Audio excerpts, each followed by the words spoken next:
Hello दोस्तों, स्वागत है आपका हमारे यूट्यूब चैनल पर। फिर से हम नए वीडियो लेकर उपस्थित हैं। आज हम पढ़ने वाले हैं चैप्टर 11।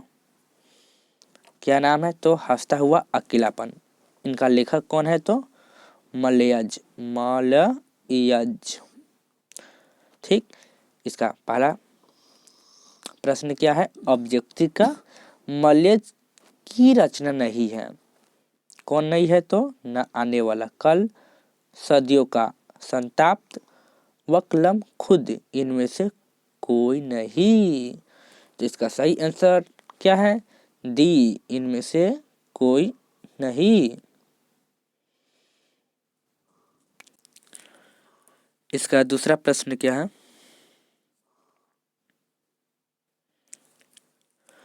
हंसता हुआ मेरा अकेलापन का लेखक कौन है? हंसता हुआ मेरा अकेलापन का लेखक कौन है? नंबर 1 में क्या है? उदय प्रकाश। 2 में क्या है? मलयाज। 3 में क्या है? मोहन राकेश। 4 में क्या है? जगदीश चंद्र माथुर। भल बताए थे पहले, थोड़ा देर पहले। क्या है? कौन थे? मलयाज। मलयाज किसकी लेखक है? तो हंसता हुआ मेरा अकेलापन। अगला प्रश्न क्या है? मलयाज की कौन सी रचना है?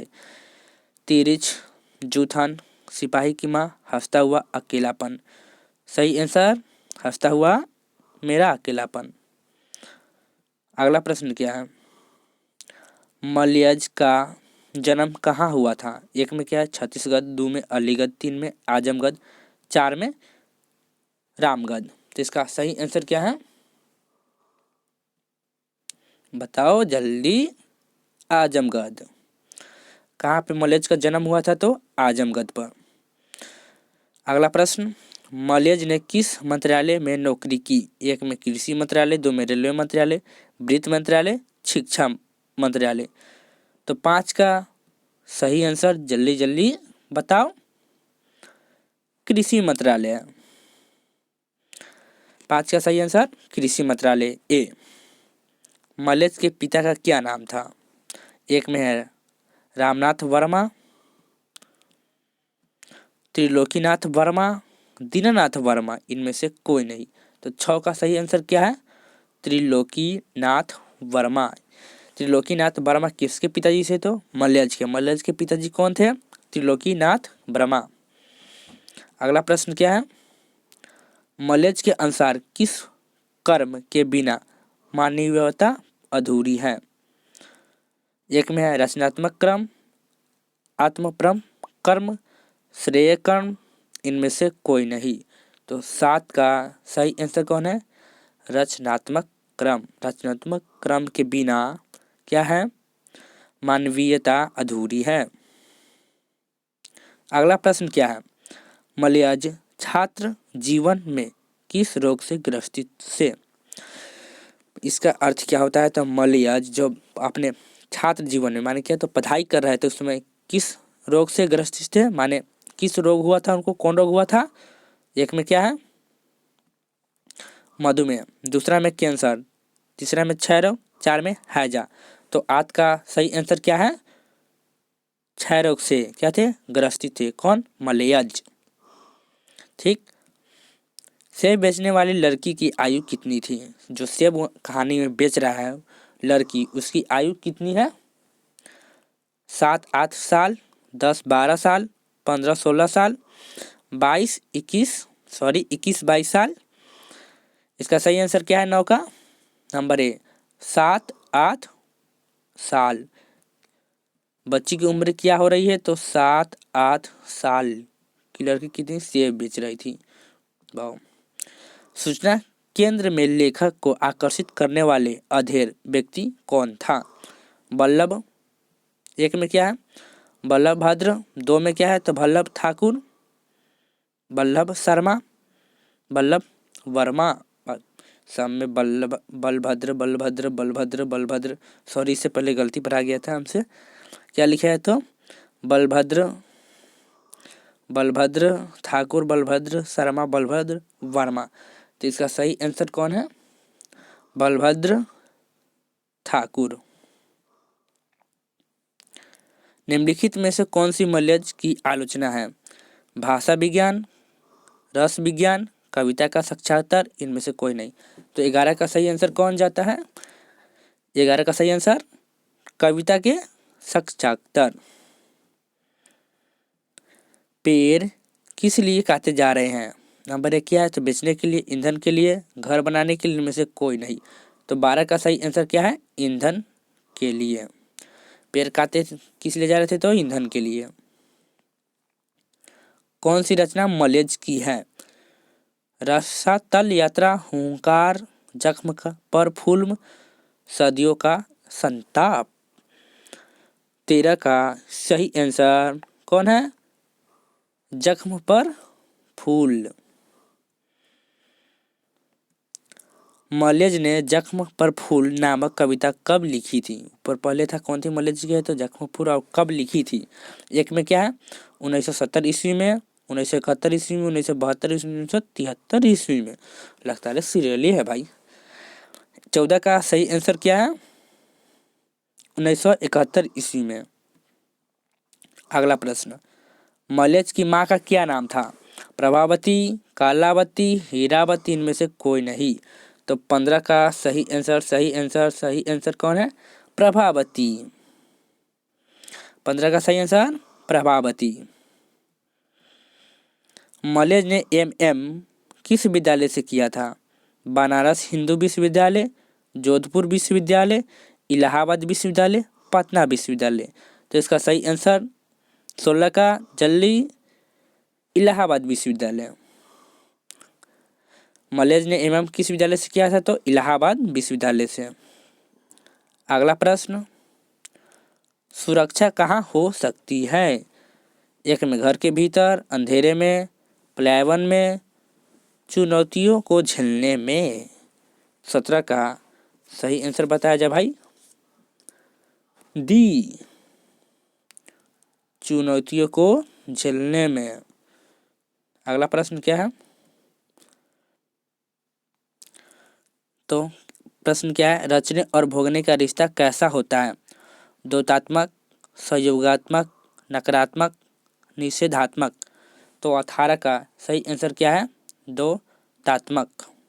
अगला प्रश्न क्या है? हंसते हुए अकेलापन के लेखक कौन है? मोहन राकेश, मलयाज, उदय प्रकाश, अज्ञे। तो इसका सही आंसर कौन है? मलयाज, बी। मल्यज का जन्म कब हुआ था? मल्यज का जन्म कब हुआ था? एक में क्या है? 1935, 1942, 1944, 1936। तो मल्यज का जन्म कब हुआ था? 1935 ईस्वी में। मल्यज का जन्म 1935। मल्यज का जन्म कब हुआ था? 1935 ईस्वी में। अगला प्रश्न क्या है? मल्यज का मूल नाम क्या था? रमेश श्रीवास्तव, भरत जी श्रीवास्तव, सुधाकर श्रीवास्तव, रामेश्वर श्रीवास्तव। तो 21 का सही आंसर क्या है? भरत जी श्रीवास्तव। यार गलती हमसे बहुत हो रहा है ज़्यादा। कौन सी रचना मल्यज की है? एक में क्या है? एक चादर मैली सी, भीनी भीनी बिनिया चदरिया, कविता के साक्षात्कार, मत मुस्कुराई। तो 22 का सही आंसर कविता के साक्षात्कार। अगला प्रश्न, कौन सी रचना मल्यज की नहीं है? जख्म पर धूल, समाद और एकालाप, रामचंद्र शुक्ल, सुनो राधिके। तो 23 का सही आंसर सुनो राधिके। अगला प्रश्न, कविता संग्रह जख्म पर धूल, रामचंद्र शुक्ल, हंसता हुआ अकेलापन, कविता का साक्षात्कार। तो 24 का सही आंसर जख्म पर क्या? धूल। अगला प्रश्न, हंसते हुए अकेलापन किस विधा में लिखी है? एक में पत्र विधा, डायरी विधा, कथा विधा, जीवनी विधा। तो 25 का सही आंसर क्या है? डायरी विधा, ये क्या है तो डायरी है ये किसी का। हर आदमी उस संसार को रचता है जिसमें वह जीता है और भोगता है। यह कथन किसकी है? जयशंकर प्रसाद, अज्ञेय का, मलयज का, प्रेमचंद्र का। तो 26 का सही आंसर क्या है? मलयज का। मलयज क्या बोले थे? हर आदमी उस संसार को रचता है जिसमें वो क्या करता है? जीता और भोगता है। ठीक, अगला प्रश्न क्या है? यथार्थ के इस लेन देन का नाम ही संसार है। यह पंक्ति किस के द्वारा लिखी गई है? एक में भरत सिंह, मलयज, नामवर सिंह, चंद्र शर्मा, गुलेरी जी। तो 27 का सही आंसर कौन है? मलयज। क्या है?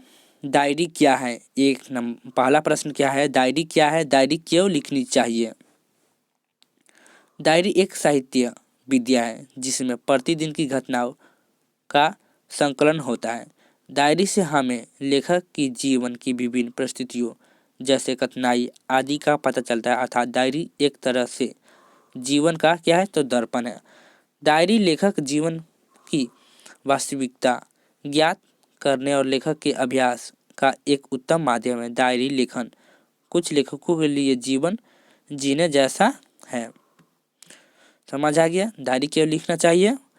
किसी किसी का ना, कोई कोई व्यक्ति डायरी ही लिखना पसंद करते, लेखक होता है ना, वो क्या करते हैं तो अपना आज पूरा क्या हुआ, क्या क्या हुआ उसके बारे में पूरा लिखते हैं और फिर उसको रखते हैं डायरी लिखकर कि अगर कोई हमको पारित जीवनी जाने तो इसी डायरी से जाने कि हम कैसे थे, मेरा जीवन में क्या क्या हुआ, क्या क्या नहीं हुआ। इसी कारण सब डायरी लिखते हैं। क्या है? डायरी लिखा जाना क्यों मुश्किल है? डायरी लिखा जाना इसलिए मुश्किल है क्योंकि इसमें लेखक की सभी बातों को पूरी सच्चाई के साथ लिखना पड़ता है। इसमें सभी घटनाओं को सही वर्णन क्या होता है तो होता है। ठीक, डायरी लिखने में अपने भाव के अनुसार शब्द नहीं मिल पाते और यदि शब्दों के भंडार है भी तो उन शब्दों को लायक के भाव नहीं होते। डायरी लेखन के विषय में लेखक मलयज ने बड़े ही स्पष्ट से कहा है कि डायरी लिखना अत्यंत कठिन कार्य है। यह वही व्यक्ति लिख सकता है जिसके जीवन में क्या हो, नियमित एवं संयमित है। आलसी, लापरवाह और लक्ष्य विहीन, दिशा विहीन व्यक्ति डायरी नहीं लिख सकता। ओहो, ये बात है, इसीलिए बोलते हैं कि डायरी सबसे नहीं होने वाला है भाई। लेखक के अनुसार सुरक्षा कहाँ है और वह डायरी को किस रूप में देखना चाहते हैं? लेखक मलयज के अनुसार सुरक्षा सूरज की रोशनी में है, अर्थात सुरक्षा चुनौती को झेलने में है, लड़ने में है, पीसने में है और काटने में है। वह डायरी को अपने समस्त अनुभव के रूप में देखना चाहते हैं। वह चाहते हैं कि उनके समस्त अनुभव डायरी में व्यक्त हो सके, इसलिए कभी कभी यह कविता मुंद में डायरी लिखते हैं। अगला प्रश्न क्या है? धरती के क्षण से क्या आशय है? धरती के क्षण से लेखक का आशय है कि जिस क्षण शब्द और अर्थ मिलकर रचना का रूप ग्रहण कर लेता है, यह क्रिया धरातल पर ही होती है, कहीं अंतरिक्ष में नहीं। अगला प्रश्न, किस तारीख की डायरी आपको सबसे प्रभावकारी लगी और क्यों? जुलाई 25 जुलाई 1980, सॉरी यार गलती हो गया, कब?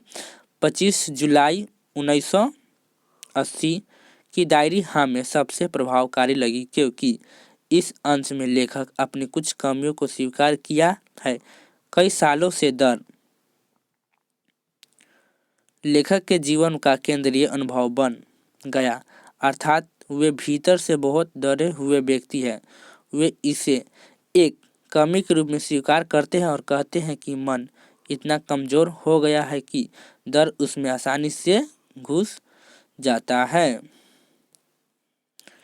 रचे हुए यथार्थ और भोगे हुए यथार्थ में क्या संबंध है? रचे हुए यथार्थ और भोगे हुए यथार्थ में घनिष्ठ संबंध है। भोगा हुआ यथार्थ एक दिया हुआ यथार्थ है। हर आदमी अपना अपना यथार्थ रास्ता है और रचे हुए यथार्थ का एक हिस्सा दूसरे को दे देता है। इस तरह से हर एक का भोगा हुआ यथार्थ दूसरों के लिए दिए हुए हिस्से का यथार्थ क्या है, तो सामूहिक नाम है। अगला प्रश्न, चित्रकारी के किताब में लेखक ने कौन सी सारंग सिद्धांत पढ़ा था? चित्रकारी की किताब में लेखक ने यह रंग सिद्धांत पढ़ा था कि शौक और भड़कीले रंग संवेदना को बहुत तेजी से उभारते हैं, उन्हें बहुत तेजी से चरम बिंदु की ओर ले जाने ते हैं और उतनी ही तेजी से उन्हें क्या करते हैं, तो ढाल की खींचते हैं। अगला प्रश्न क्या है, रचना और दस्तावेज में क्या फर्क है? लेखक दस्तावेज को रचना के लिए कैसे जरूरी बताता है? लेखक मलयज रचना और दस्तावेज में फर्क स्पष्ट करते हुए कहते हैं कि उनके द्वारा लिखी हुई सबका सब रचना नहीं होता। सबका सब क्या होता है, रचना नहीं होते। भोगे हुए अनुभव को जो अंश लेखक के साथ चलते हैं वही रचना है और शेष दस्तावेज। लेखक दस्तावेज को रचना के लिए बहुत जरूरी बताते हैं क्योंकि दस्तावेज रचना एक कच्चा माल है, अर्थात दस्तावेज के वे तत्व हैं जिनके आधार पर किसी रचना का जन्म होता है। अगला प्रश्न, लेखक को अपनी किस बात का डरता है?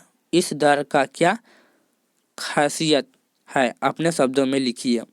लेखक मलयज अपने डायरी में दो तरह से डर की बात करते हैं, पहला आर्थिक डर और दूसरा सामाजिक प्रतीक्षा का डर।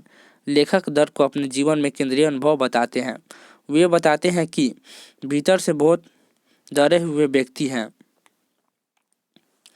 लेखक को इस डर से कई रूप हैं। घर के किसी आदमी के बीमार पड़ने पर बुरी बीमारी का डर, घर में किसी व्यक्ति का बाहर जाने का समय, घर न लौटने का प्रिय का अपनाव का डर। इस डर के कारण लेखक समय का अधिकांश भाग तनाव में गुजारे हैं। साथ ही डर को लेकर तरह तरह की अप्रिय कल्पनाएं करने लगते हैं। आज यहीं तक रहते हैं, फिर इसका अगला पार्ट अगले वीडियो में। वाचिंग।